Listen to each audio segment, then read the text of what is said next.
আশা করি সবাই খুব ভালো আছেন আর এই বর্ষাতে অনেক অনেক গাছ লাগাচ্ছেন। আপনাদের বোগেনভিলিয়া গাছগুলো নিশ্চয়ই খুবই ভালো আছে। আমার বোগেনভিলিয়া গাছগুলো কিন্তু ভালোই গ্রোথ করছে। তো বর্ষার শুরুতেই বোগেনভিলিয়া গাছে মিক্স খাবার যদি দেওয়া থাকে তবে এখন গাছগুলি কিন্তু ভালোই গ্রোথ নেবে। কিন্তু এখনো একটি গুরুত্বপূর্ণ ফার্টিলাইজার রয়েছে যা গাছকে সব দিক থেকে ভালো রাখবে এই বর্ষাতেও।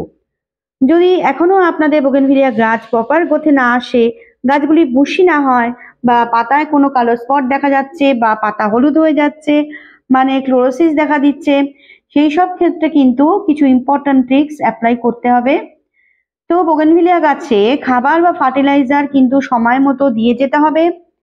অনেকে ভেবে নেন যে বৃষ্টির জলেই হয়তো সব হয়ে যাবে, কিন্তু তা নয়। গাছের মাটিতেও যদি পর্যাপ্ত নিউট্রিশন না থাকে, গাছের বৃদ্ধি বিকাশ ততটা ভালো হয় না।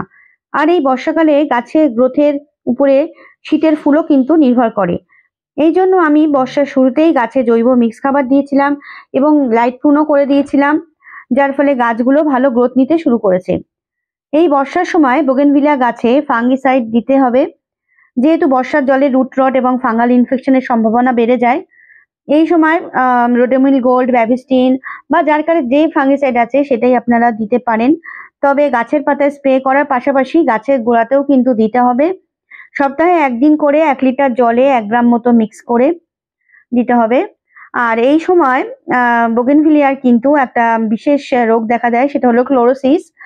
গাছের পাতাগুলো হলুদ হতে শুরু করে, কিন্তু শিরা উপশিরাগুলো সবুজই থাকে। এর জন্য অনেক অনেক কারণ থাকে, কিন্তু এই জন্য যা যা করতে হবে তার মধ্যে প্রথমেই হলো মানে টবের ড্রেনেজ ব্যবস্থাটাকে উন্নত করতে হবে যাতে বর্ষার জল জমে না থাকে। দ্বিতীয়ত মাটির পিএইচ লেভেল ঠিক রাখতে হবে। আর এই সময় এমন একটি ফার্টিলাইজার ব্যবহার করতে হবে যাতে আয়রন, ম্যাগনেসিয়াম এবং ম্যাঙ্গানিজের মতো মাইক্রোনিউট্রিয়েন্ট থাকে, কারণ এগুলোর ঘাটতিতে কিন্তু ক্লোরোসিস রোগ হতে পারে। যখন টবের উপরিভাগের মাটিটা মানে শুকিয়ে যাবে তখনই কিন্তু জল দিতে হবে, এবং জলটা এমন ভাবে টবে দিতে হবে যেন নিচ থেকে বেরিয়ে আসে, অর্থাৎ গাছের শিকড় পর্যন্ত যেন জলটা পৌঁছে যায়। তবে ঘন ঘন জল না দিয়ে গাছের মাটির উপরিভাগ শুকোলে তবেই জল দিতে হবে। আর দেখুন আমি এই যে লাইট প্রুন করে দিয়েছিলাম, কিভাবে দেখুন গাছটা এভাবে গ্রোথ নিতে শুরু করেছে, ছোট ছোট অনেক ব্রাঞ্চ বেরিয়ে এসছে 5 থেকে। তো এইভাবে লাইট প্রুন করলে কিন্তু গাছটা ধীরে ধীরে এইভাবেই বুশি হতে শুরু করে, প্রচুর ব্রাঞ্চ বের হয়। আর গাছের উপরে চাপ কমানোর জন্য এবং নতুন বৃদ্ধির জন্য বেশি দিনের ফুটে শুকিয়ে যাওয়া ফুল, হলুদ পাতা সব কিন্তু বাদ দিতে হবে। গাছগুলিকে নিয়মিত পর্যবেক্ষণ করতে হবে যাতে কোনো রকম পেস্ট অ্যাটাক না হয়, তাহলে পেস্টিসাইড ব্যবহার করতে হবে। এই সমস্ত পদক্ষেপগুলো বর্ষাকালে ক্লোরোসিস নিয়ন্ত্রণে অনেকটাই সহায়তা করে। তবে এর পাশাপাশি ফার্টিলাইজার বা খাবার কিন্তু খুবই গুরুত্বপূর্ণ ভূমিকা পালন করে। বর্ষাকালে গাছেদের জন্য সামুদ্রিক শৈবাল তরল সার বা সিউইড লিকুইড ব্যবহার করা উচিত, কারণ এই তরল সারে কিন্তু মানে প্রচুর গুণাগুণ রয়েছে, যেটা বর্ষাকালের জন্য খুবই ভালো। কারণ এই তরল সারটার মধ্যে রয়েছে পটাশিয়াম, নাইট্রোজেন, ম্যাগনেসিয়াম, জিঙ্ক এবং আয়রনের মতো ট্রেস উপাদানের মতো প্রয়োজনীয় পুষ্টি সমৃদ্ধ এই মানে তরল সার শিকড়ের বৃদ্ধি বিকাশে সহায়তা করে, উদ্ভিদের রোগ প্রতিরোধ ক্ষমতা বাড়িয়ে দেয়। এছাড়াও সিউইড লিকুইডের মধ্যে রয়েছে সাইটোকাইনিন, জিবরেলিন এবং অক্সিনের মতো হরমোন, যা কিনা গাছপালাকে বর্ষাকালের পরিবেশগত যে চাপ সেটা মোকাবিলা করতে সহায়তা করে। তারপর ভারী বৃষ্টির কারণে সৃষ্ট যে কোনো মানে ক্ষতি থেকে দ্রুত পুনরুদ্ধার করতে সাহায্য করে।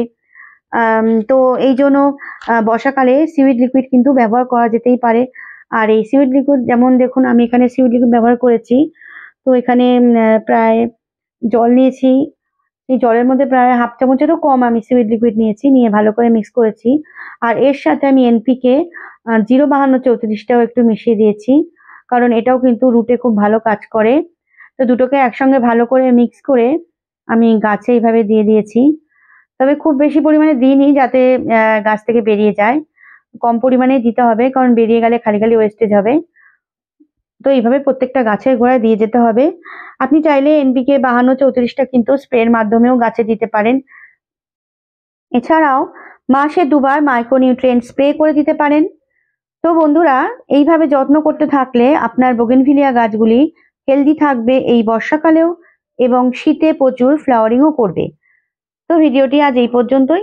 ভিডিওটি যদি ভালো লেগে থাকে তবে অবশ্যই লাইক, শেয়ার এবং সাবস্ক্রাইব করবেন। ধন্যবাদ।